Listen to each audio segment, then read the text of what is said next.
You unlock this door with the key of imagination. Beyond it is another dimension. A dimension of sound. A dimension of sight. A dimension of mind. You're moving into a land of both shadow and substance, of things and ideas. You've just crossed over into the Twilight Zone.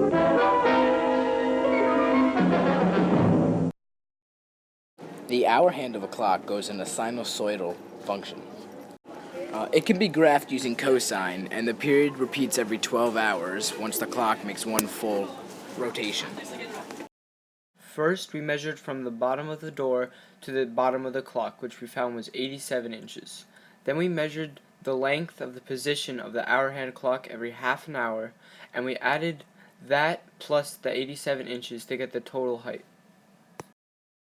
This is what our graph looks like when we plotted the points from the table on it. As you can see, it starts as a peak, and then at 12 hours it peaks again.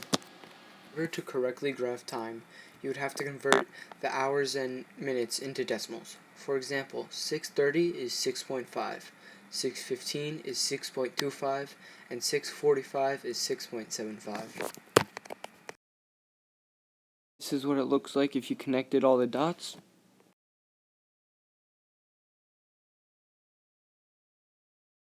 The maximum the hour hand is above the ground is 97 inches at 12 o'clock.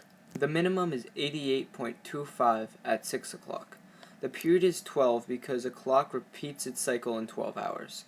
The amplitude is our max minus the min divided by 2. So 97 minus 88.25 over 2, which equals 4.375. The graph has no phase shift because our graph peaks at 0. The vertical shift is our max minus our amplitude, which is 97 minus 4.375, which equals 92.625.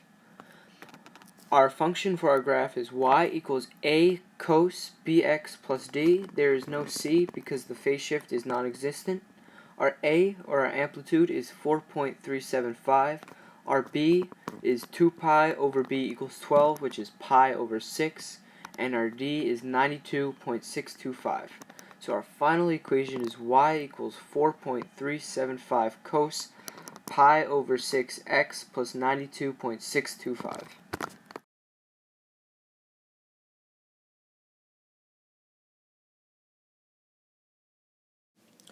This is the graph of the function that we created.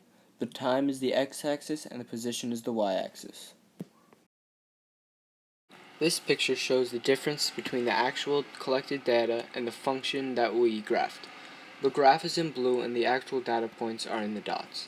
As you can see, the graph does not fit the actual data perfectly, but it is very similar. This fault could have been the product of human error while we were measuring the clock.